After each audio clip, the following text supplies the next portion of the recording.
The table was set like in the glossy pages of a lifestyle magazine. Linen napkins, rosemary tucked into bundles of cutlery, glasses that caught the soft shimmer of garden lights. It was my husband's idea to organize a family dinner in the backyard. Just us, he had said.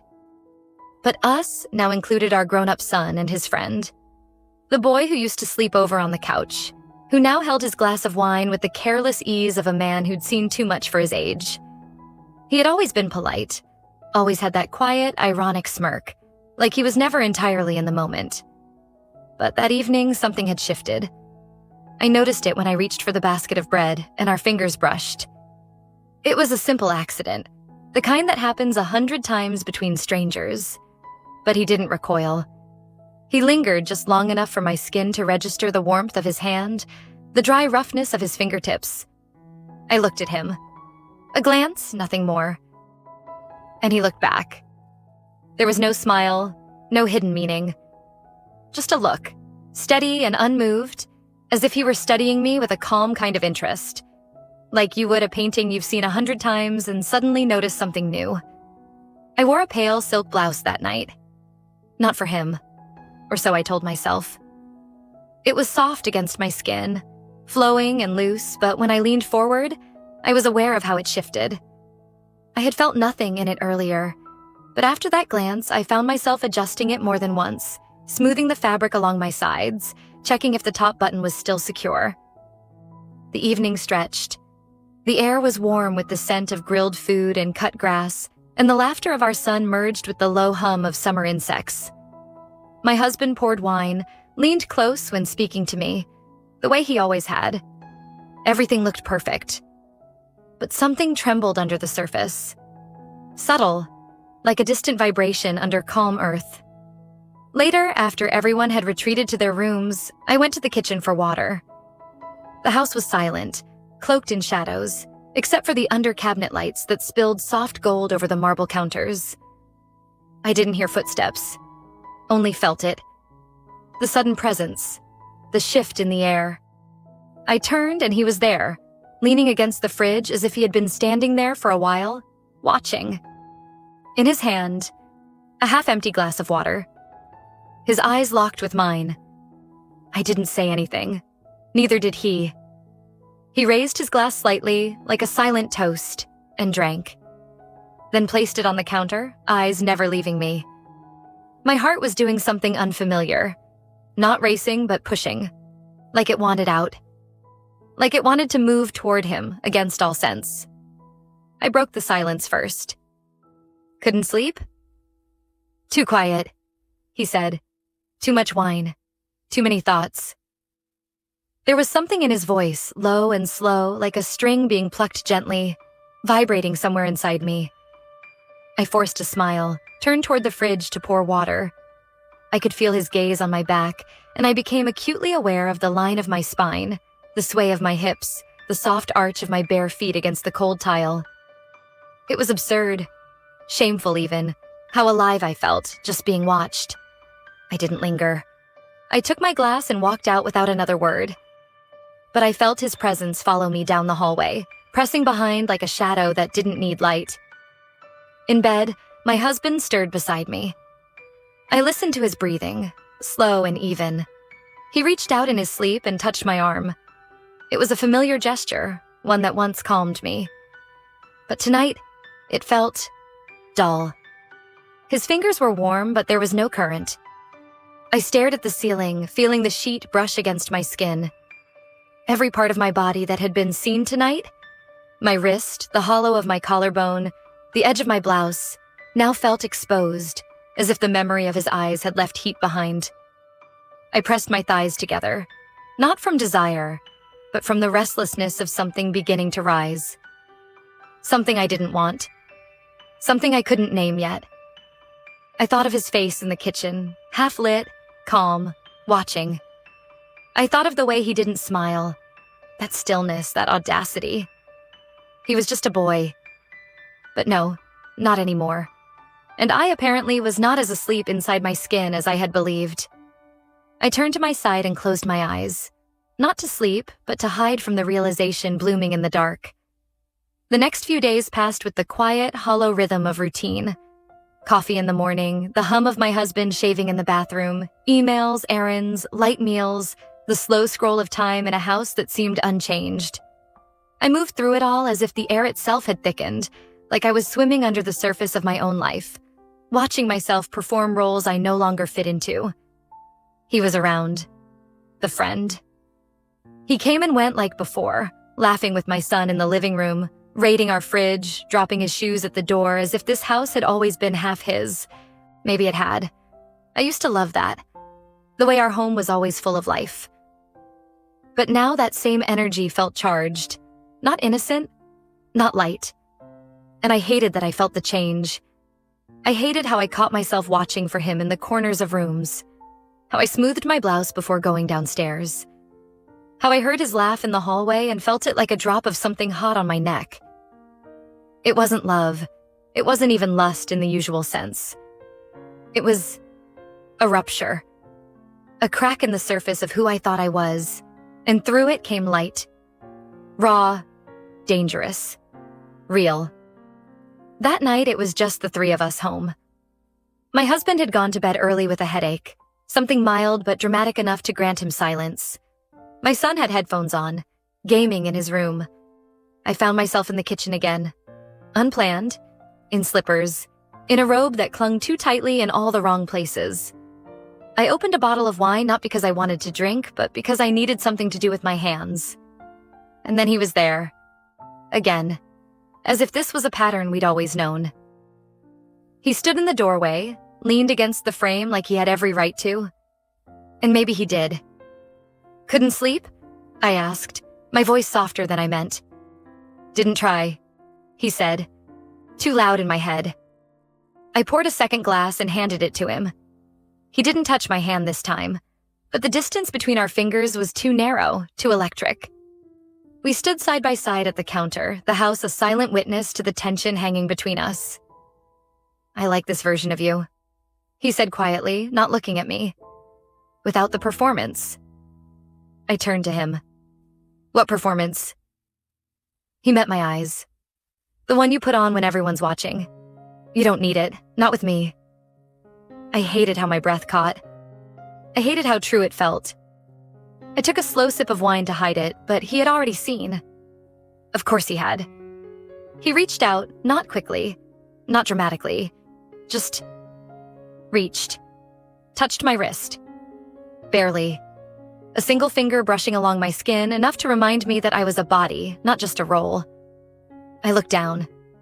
The skin there tingled, reacted without permission. I should go, I said. He didn't answer. I mean it, I added, but the words had no anchor. I didn't move. He turned slightly toward me. The look in his eyes wasn't pleading. It wasn't even certain. It was open, dangerous in its openness. And then it happened. There was no music, no sweeping motion, no stumble, no cinematic clumsiness. It was deliberate. It was quiet. His lips touched mine like he'd already been there 1,000 times in his mind. Like my mouth was familiar, and he was only remembering the shape of it. I didn't pull away. Not right away. I told myself it was shock, but it wasn't. The kiss deepened for only a breath. No more. But in that breath, everything I had buried cracked open. I felt my spine soften, my shoulders lose their guard, my fingers curl slightly at my sides. My mouth parted with a sigh I didn't know I was holding. Then I stepped back. My heart was pounding. I could hear it, a thunder between my ears. My face was warm, my lips tingled. His eyes searched mine, not with apology, but with the unbearable honesty of someone who had nothing to hide. I need to go to bed, I said, more to the floor than to him. He nodded once. No words. I turned and walked away. Not fast, not slow. Every step felt loud on the wooden floor. I didn't look back. I couldn't. But in bed, I didn't sleep. My husband's body beside me was warm and familiar, his breathing slow and deep. I watched the ceiling again, counting the same shadows as the night before. But now my lips still held the shape of another's. The taste. the heat. I pressed my hand to my chest as if to hold something in, something rising too fast, too sharp. It wasn't guilt. Not yet. It was hunger. It was the terrifying realization that someone had seen me. Not as mother, not as wife, but as woman. And I had kissed him back. I hadn't planned to say yes to the trip. It was my husband's suggestion, offered casually over coffee, like a spoon stirred too many times in the same cup. You should go to the seminar. Take a break from everything. He meant it as kindness, as support, maybe even as love. But I heard something else in his voice. Not suspicion, not distance, just habit. And it terrified me more than any betrayal would have. I packed quickly. Too quickly. As if I were afraid I'd change my mind if I gave myself time to think. I chose lingerie I hadn't worn in years. Delicate, powder-colored, soft like a second skin.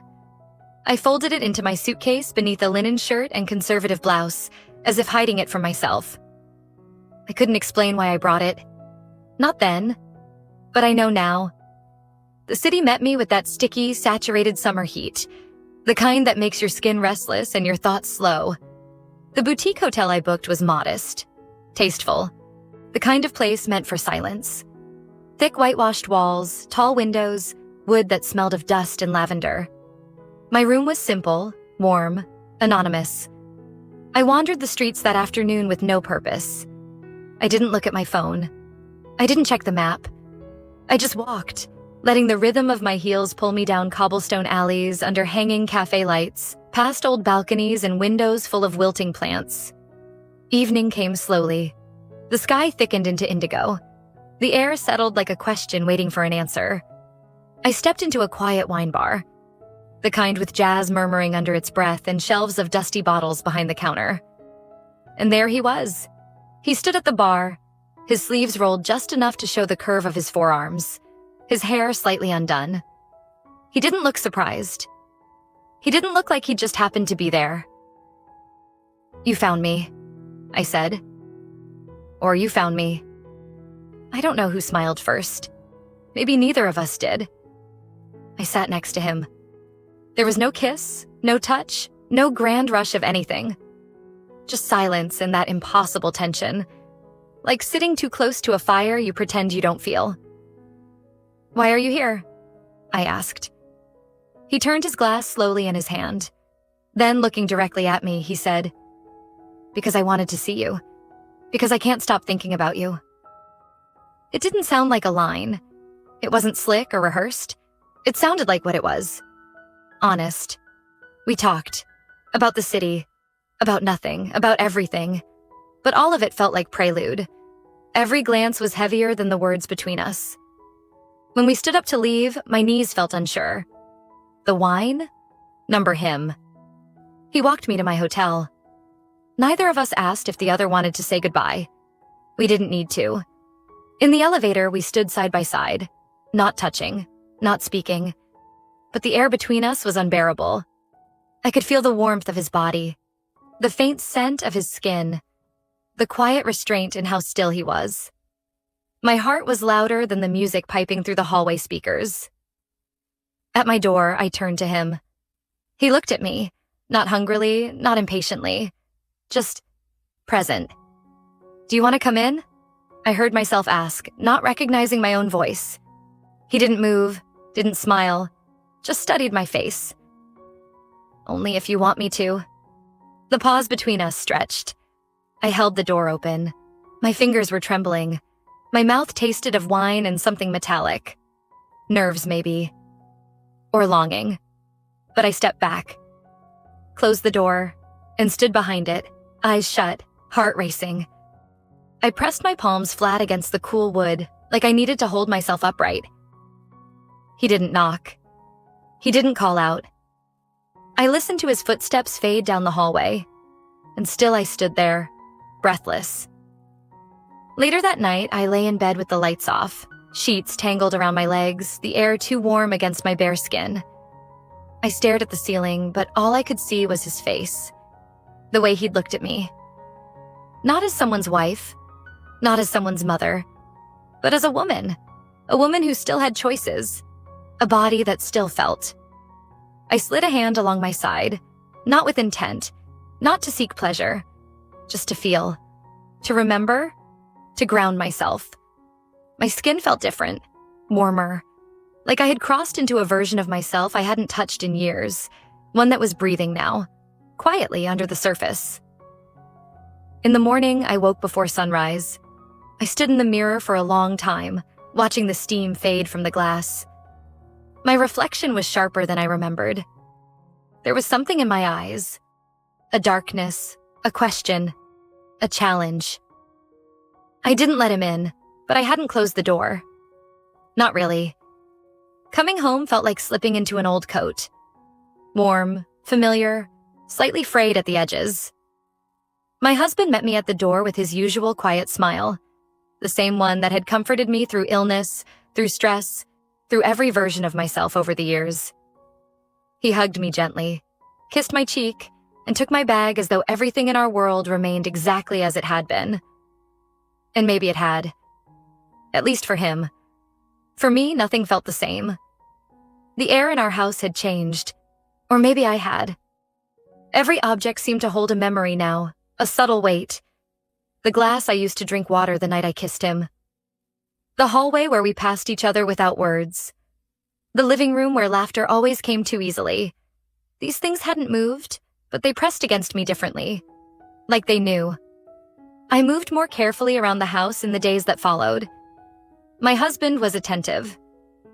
He asked about the seminar, made jokes about how he survived the weekend alone, offered to take me to dinner, just the two of us. I smiled. I nodded. I responded as I always had. But part of me watched myself doing it. Like I was impersonating someone who used to live in this skin. It wasn't that he was inattentive. He wasn't cruel. He wasn't neglectful.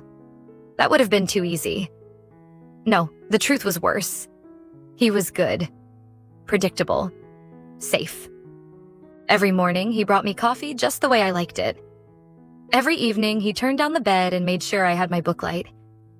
He loved me with the quiet, practiced devotion of a man who had never questioned the strength of the bridge we stood on.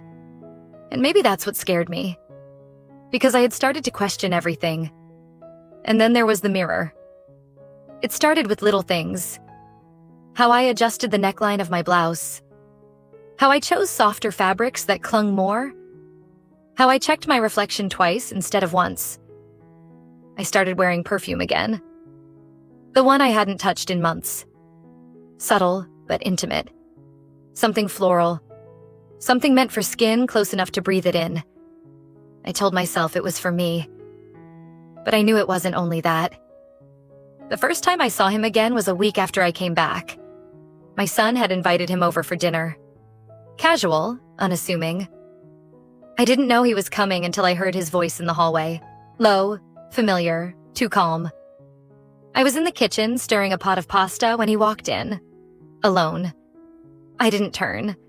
I kept my hand on the spoon, focused on the rhythm of stirring. "You're back," he said simply. "I am," I replied. A pause. Long enough to hold 1,000 unspoken things. "You look different." I turned slightly, just enough to meet his eyes. "Do I?" He nodded. "Not bad different. Just more like yourself." I don't know why, but my throat tightened. I laughed. Soft, breathless. "Funny, I don't know who that is anymore." Another pause. This time heavier. He stepped closer. Close enough for me to feel it. That low hum of something unspoken between us. Not lust. Not exactly. It was sharper than that. More dangerous. Then the sound of my son's voice shattered the moment, and we both stepped back, the way people do when a door swings open too fast. That evening, as we all sat around the table, I wore a dress I hadn't put on in years. It was simple, knee-length, dark, but cut in a way that curved gently along my waist. I hadn't worn it for him. At least that's what I told myself. But I watched the way his eyes followed the line of my collarbone when I reached for the salt. He didn't stare, just observed. Noticing was worse than staring. After dinner, my husband pulled out an old photo album. He'd been organizing it for weeks, a new hobby. We laughed at old pictures, school events, birthdays, summer vacations. Then he turned a page and there it was. A picture from last Christmas, all of us standing in front of the fireplace, my son in the middle, him to the left, me to the right, and our hands, not touching, but close. So close you could see the tension in the space between, as though they had wanted to touch but hadn't. The image hit me like a slap. My husband stared at it a little longer than the others, just a second too long. He didn't say anything. That night, as we got ready for bed, he looked at me differently. There was something in his eyes, not suspicion, but attention. He touched my arm as I turned off the light. "You've been quiet since you got back," he said softly. "I guess I'm just tired," I answered, climbing into bed. He climbed in beside me and shifted closer. His hand found my hip under the blanket, a gesture I had known for years. I didn't flinch. I didn't pull away. But I felt the coldness all the same. We kissed, slowly, carefully. His lips were warm, his touch gentle. There was nothing wrong with it. And maybe that was the problem, because all I could feel was the absence of urgency, the absence of hunger, the absence of being truly seen. Afterward, I lay still beside him, watching the red numbers on the digital clock change slowly. His breathing became steady again. Sleep claimed him without resistance, but I was wide awake. And in the silence, I touched my own wrist where he, the other he, had once brushed it. The same skin, the same memory. I thought of how I had closed the door in that hotel. Thought it meant I still had control. But now, lying next to my husband, the weight of that restraint felt less like victory and more like a lie. It was supposed to be just a party. Our son's idea?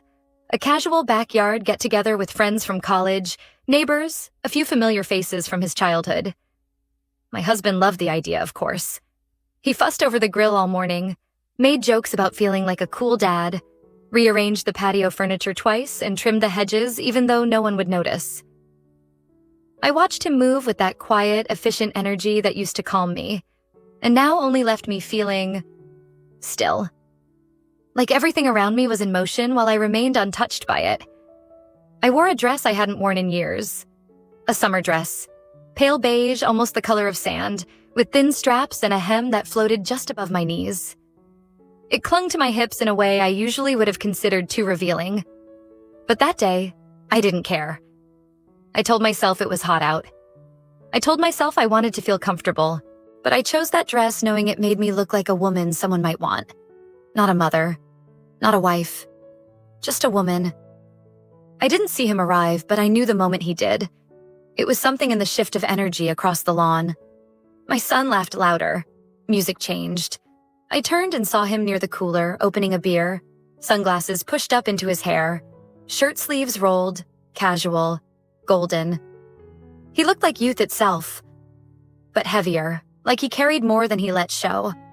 Our eyes met only once, but that one glance landed on my skin like sunlight through glass. Bright, too focused, too hot. I turned away, talked to neighbors, carried bowls of chips and watermelon, but I was moving through water. I felt every step, every swish of my dress against my thighs.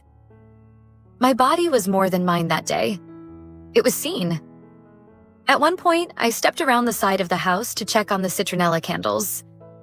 The sun was lower then, and the light had taken on that strange golden tone it only gets in late summer, like the day was holding its breath. I was alone, or so I thought, until I heard footsteps behind me. "You look different again," he said. I didn't turn. I didn't need to. I could feel him standing just a little too close. The air between us pulsed. "You keep saying that," I replied quietly.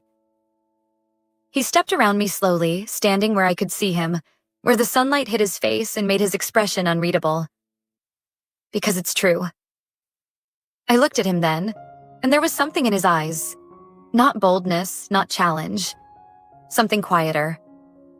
Hunger, yes, but also confusion. maybe even need. The party hummed faintly in the distance, laughter, music, clinking glasses. But around us, it was still. "You shouldn't be here," I said. "You don't want me here?" His voice was soft, without accusation. Just asking. I looked at the ground, then back at him. "I don't know what I want." That was a lie, and we both knew it. He took a step closer. Close enough that I could smell his skin again. Clean, warm, familiar now in a way it never should have been. I didn't move. And then he kissed me. It wasn't like the first time. Quiet. Questioning. This was different. Bolder. Hungrier. It caught my breath. It dissolved the space between us like it had never existed. His hand moved to the back of my neck, not forcefully, but with a kind of silent urgency, as if he'd been holding himself back for too long. I kissed him back. The edge of the house pressed into my back. The evening air moved around us, heavy with jasmine and charcoal smoke. I was aware of everything. The scratch of stucco on my shoulder blade, the way my fingers curled into his shirt, the sound of my own breathing. And then it was over. He stepped back. I blinked. For a moment, we said nothing. The silence was deafening. I turned and walked away. Back into the party. Back into the light. I didn't look for my husband, though I knew he was somewhere nearby. Laughing, refilling glasses. I passed him in the kitchen as I grabbed a pitcher of lemonade. He touched the small of my back in that familiar way, the one that used to make me feel safe. But now, it made my skin tense. Not because it was wrong, because it was empty. Later, after the guests had gone and the house had quieted, I sat alone on the back steps. The night was warm. The grass smelled like beer and earth. Crickets chirped in steady rhythm. I watched the sky, trying to make sense of what I had just done. But there was no sense to be made, only sensation. I wasn't sorry. I felt guilt, yes. Shame, of course. But beneath it, deeper, quieter, I felt something else. Something more dangerous. Satisfaction. It terrified me. My phone buzzed. A message. I'm sorry. I stared at it for a long time. Not because I didn't believe him. I did. But because I knew the truth behind those words. He wasn't sorry he kissed me. He was sorry for what it meant. For what it changed. And so was I. I deleted the message. Not because I wanted to forget, but because I knew I wouldn't. Not tonight. Not ever. Inside, my husband was watching TV. He called my name once, but not urgently. Not with need, just checking if I was there. I was, and I wasn't. I told myself I needed to return something. A jacket he had left over the back of one of our kitchen chairs during the party, probably without realizing. It was late when I texted him. Too late for it to be casual, too late for it to be innocent. But I did it anyway. "You forgot your jacket." He replied almost instantly. "Come by if you want. I'll be here." No emojis, no questions, just space. Space I could step into or ignore. I don't know what I expected to feel as I pulled out of the driveway, jacket folded on the seat beside me. My husband was out for the evening, catching up with an old colleague, some spontaneous dinner invite. I told him I might go for a walk. I didn't say where. I didn't say with whom. He kissed me on the forehead like he always did and didn't ask anything more. I don't think I had ever driven through our town so slowly. Streetlights stretched across the hood of the car like soft ribbons of judgment. I watched houses blur past, windows glowing with the quiet stories of people who weren't chasing anything. His building was tucked behind a bookstore and an old dry cleaner. The kind of place that smelled like floor polish and dust, but still managed to feel like someone's life was happening behind its walls. He opened the door before I knocked. "Hey," he said. I stood there holding the jacket awkwardly in both hands like a peace offering. "I brought this." He took it from me, nodded once, then stepped aside to let me in. The apartment was cleaner than I remembered. Books stacked neatly, dishes put away. A faint scent of eucalyptus or soap lingered in the air, and something else beneath it. Something distinctly his. He hadn't put on music. No distractions. I sat on the edge of his couch, hands resting in my lap. He stood in the kitchen, pouring water into 2 glasses. I watched the way his back moved as he reached overhead, the way he moved so comfortably in his own space. It was both infuriating and magnetic. How calm he seemed. He handed me the glass without a word and sat across from me. We drank quietly. "You didn't have to come," he said finally. "I know." "But you did." "Yes." The silence that followed wasn't heavy. It was sharp. Like the silence between 2 sentences that don't belong to the same story but somehow ended up next to each other. "I haven't been able to stop thinking about you," he said. I stared into my glass. My fingers were damp from condensation. I didn't answer, because the words inside me weren't simple enough to speak. When I finally looked up, he was watching me. Not impatiently, not expectantly, just watching. "I don't know what I'm doing," I admitted. "That makes 2 of us." Another long pause. Then he added, softer this time, "But I know what I want." I swallowed. "And what is that?" "To not pretend," he said. The words landed with a kind of cruel clarity. I felt something between my ribs loosen and pull tight all at once. I stood up abruptly and walked to the window. The street outside was empty. A street lamp flickered against a parked car. When I turned around, he was closer. "I shouldn't have come," I whispered. "But you did." His hand was at his side, not reaching for me.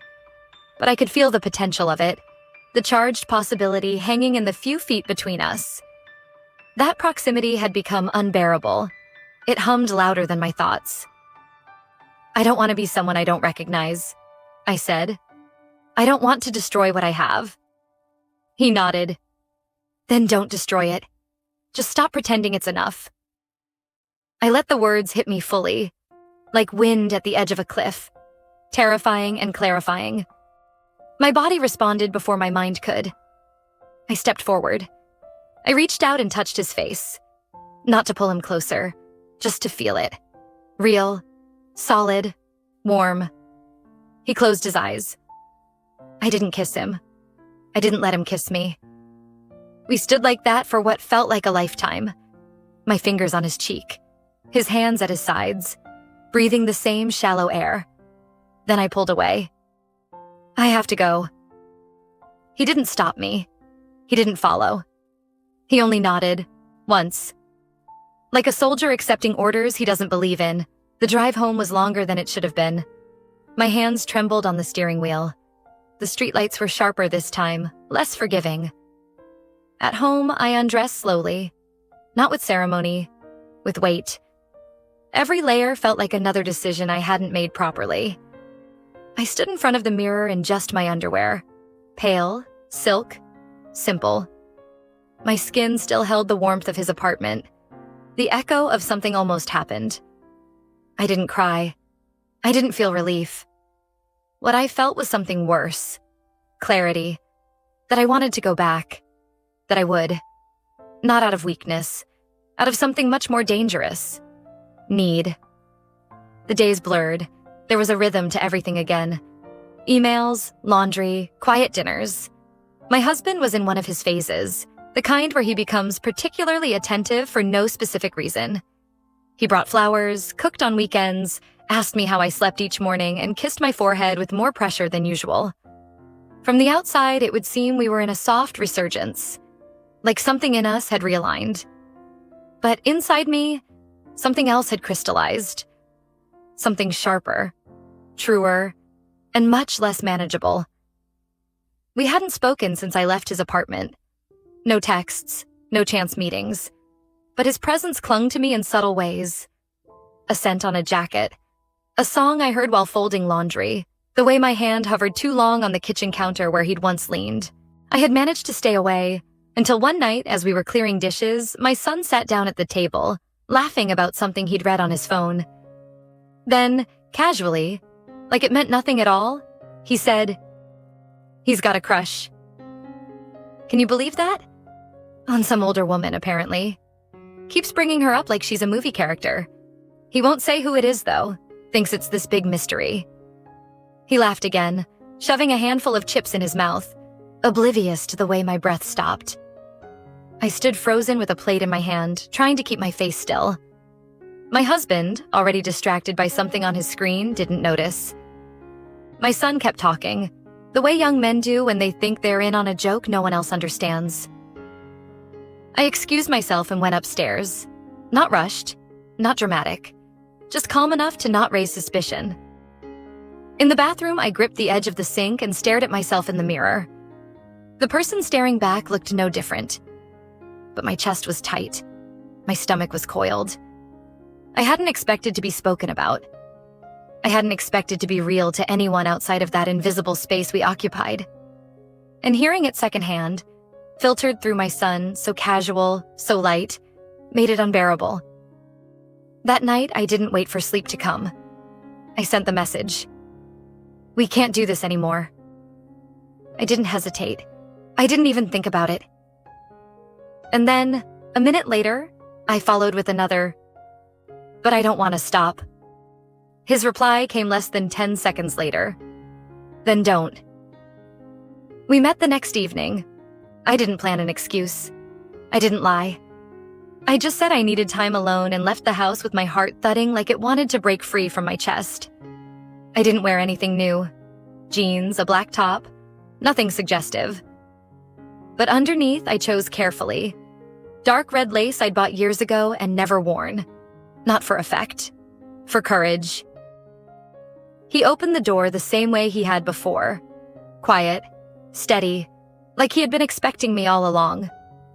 There were no drinks, no music, no conversation.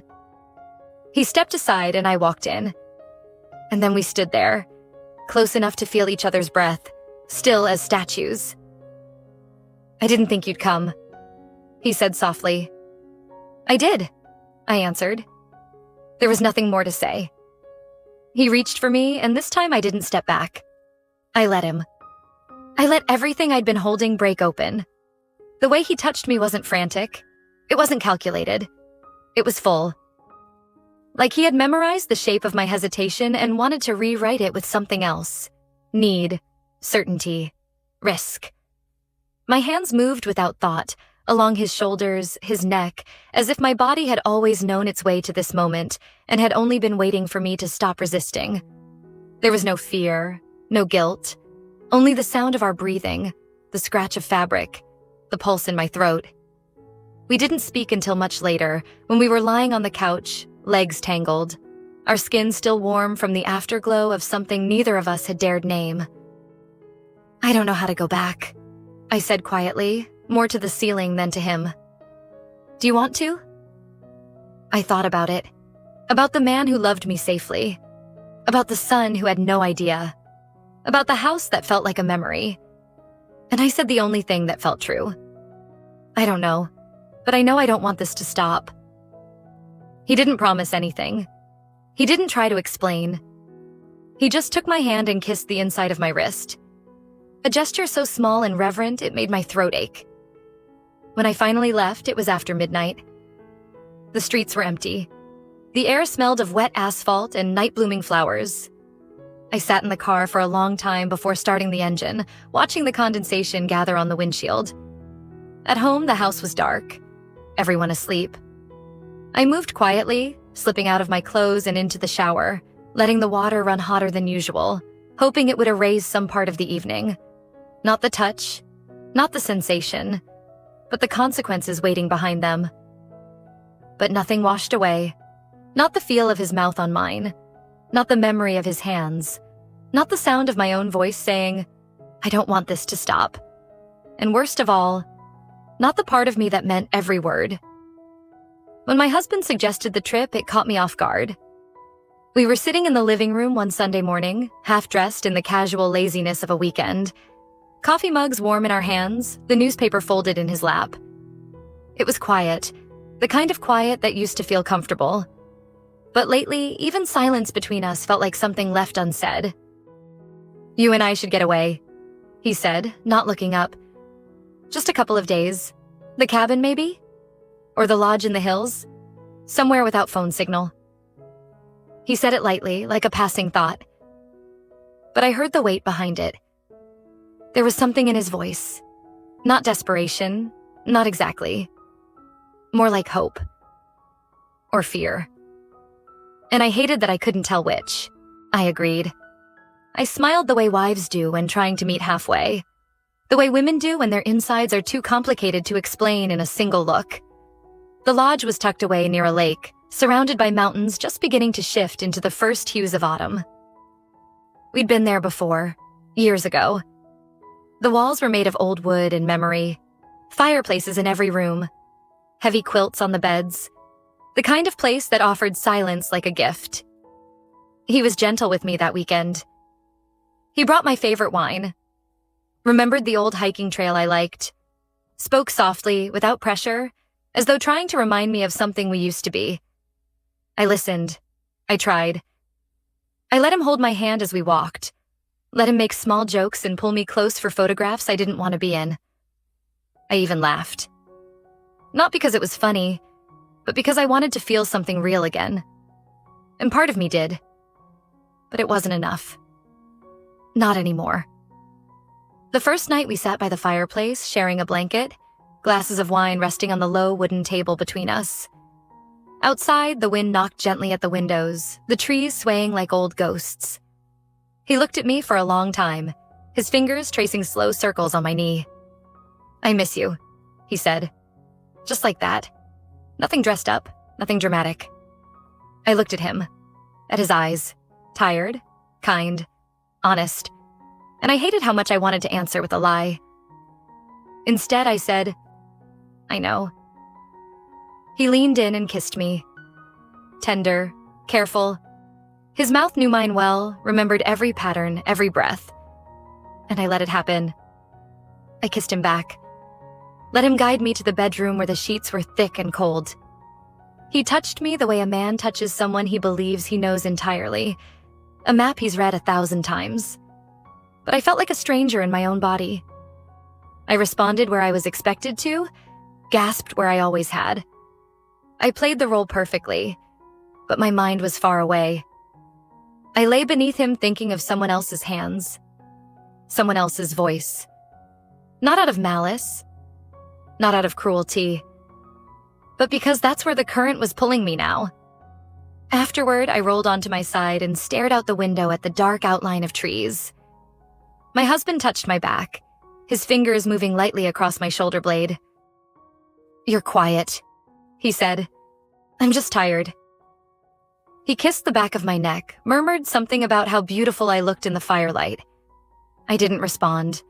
I wanted to sleep, but not here. Not like this. The next morning, we ate breakfast in a little cafe near the lake. He seemed lighter, like the night before had convinced him something had been repaired. I smiled when he looked at me. I even reached across the table and touched his hand. Because I wanted to believe, just for a moment, that something could still be mended. But when we returned to the lodge and I stepped into the bathroom alone, my phone buzzed on the counter. "I miss you even when you haven't left." No name, no punctuation, just that sentence. I stared at it, the words burning a hole through me, and I felt it. The ache, the pull, the unmistakable gravity of someone who had become more real in his absence than anything around me in the present. That night, I stood outside on the balcony after my husband fell asleep. The mountains were quiet. The stars looked cold and unreachable. I wrapped myself in a shawl and scrolled through old messages, rereading ones I'd deleted but never forgotten. I wanted to feel clean, to feel honest, to step back from the edge. But instead, I thought of the way his hand had found mine that night. I almost didn't go to him. The way he waited for me to make the decision. The way he didn't try to explain it. He just was real, present, wanting. Back inside, the air in our room was too warm, the bed too soft. My husband murmured something in his sleep and rolled toward me. I stared at the ceiling and remembered how the other's voice sounded when he whispered my name, not out of possession, but out of desire. As if saying it was enough to unravel something in him. I wanted that again. and I knew I would have it. The morning of my husband's birthday arrived with the quiet, rehearsed joy that always made me feel like I was acting in someone else's memory. I woke early before the sun had fully pulled itself over the line of the trees and sat at the edge of our bed watching his chest rise and fall. There was a time I would have reached out and touched his skin just to feel the comfort of it. Now, I only watched. That distance was no longer new. It had become part of the rhythm. He stirred, smiled sleepily, pulled me close. "Another year older," he murmured, burying his face in my shoulder. I kissed his forehead. It felt familiar, like opening a drawer you no longer use. The house began to fill by early afternoon. Our son had invited too many people, classmates, neighbors, even his former piano teacher, who brought a bottle of cheap champagne and a half-hearted smile. I kept my hands busy, slicing fruit, reheating appetizers, setting out napkins I'd folded into triangles. My movements were automatic, efficient. Then I saw him. He arrived a little late, alone. He stepped in carrying a modest gift, his hair slightly damp as if he'd showered in a rush. His eyes searched the room and landed on me for the briefest moment before glancing away. That moment was enough. My body reacted instantly, breath tightening, skin alert. No one noticed. Everyone was too busy shaking hands, clinking glasses. I wore a black dress that day. Simple, fitted, with a low open back that flirted with the air every time I turned. Underneath it, I wore nothing accidental. Lace, thin, dark wine-colored. A secret worn not for seduction, but for a reminder. A symbol. That I had made choices. That I wasn't stumbling.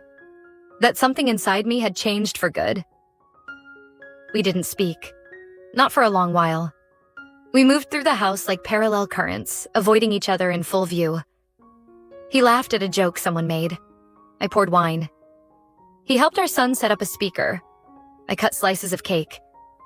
But I could feel him. Always. Every movement, every presence, every moment where our gazes almost collided. Then, by chance or design, we ended up in the same hallway. The noise from the party filtered down from the living room, a distant hum. I was carrying a tray of empty glasses. He was leaning against the wall near the coat rack, scrolling through his phone like he didn't know I was approaching. I slowed, stopped.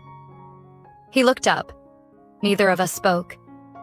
The silence was louder than anything upstairs. My heart beat so violently I was afraid it might echo. His eyes moved slowly from my face down to my shoulder, then the curve of my arm, then back up again. I couldn't breathe. I didn't want to. "You look..." He didn't finish. He didn't need to. I nodded once, not trusting my voice. I could feel the way the air changed between us, the invisible pull that had become a living thing. I wanted to touch him. Desperately. Not out of lust, not even out of love, but out of recognition. Out of the terrifying truth that he saw me, that I saw myself in the way he looked at me. He took a step forward. Barely. A movement so slight it would have gone unnoticed by anyone else. But to me, it felt seismic. Then footsteps approached. I turned quickly, disappearing into the kitchen before the moment could explode. My hands shook as I set down the tray, nearly knocking over a stack of plates. I breathed in deeply, let the sound of party chatter flood back in to drown the pounding in my ears. When it was time for toasts, my husband stood at the head of the room with a wine glass raised, smiling like he always did, full of charm, ease, certainty. "I just want to say," he began, "that none of this means anything without this woman beside me." He looked at me. The guests turned. I smiled perfectly. "She's been my rock, my partner, the person who still makes me want to come home every night." Applause. Warm laughter. He reached for my hand, pulled me close. I kissed him on the cheek. I didn't tremble. I didn't flinch. I played my part to perfection. But across the room, I caught his gaze. He stood still, hands in his pockets, expression unreadable. But his eyes told me everything. They weren't pleading. They weren't possessive. They just asked one quiet question. What now? And the answer? I didn't have one. Later, as the guests filed out and the candles melted down to soft puddles, I slipped away to the back patio. The night was cooler than expected. I wrapped my arms around myself and leaned against the railing, listening to the faint sound of crickets, the rustle of wind in the trees. He appeared beside me minutes later. No announcement, no sound. We didn't look at each other. You'll leave soon? I asked. Yeah, he said. We stood in silence again. Then finally I turned to him, my voice quiet, steady, but laced with the unbearable weight of everything unspoken. I don't know how to do this anymore. He looked at me, not with pity, not with anger, just with truth. Then don't do it the way you've always done it. I wanted to cry, not from sadness, but from the ache of being known too well. He didn't try to touch me. He didn't say anything else. He left through the side gate. I heard it click behind him, a soft, final sound that didn't feel final at all.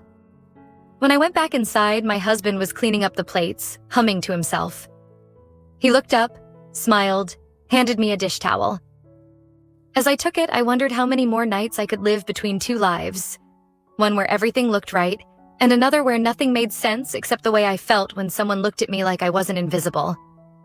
That night, I lay in bed staring at the ceiling, knowing sleep wouldn't come. Not because of guilt, but because for the first time in years, I wasn't sure who I was pretending to be.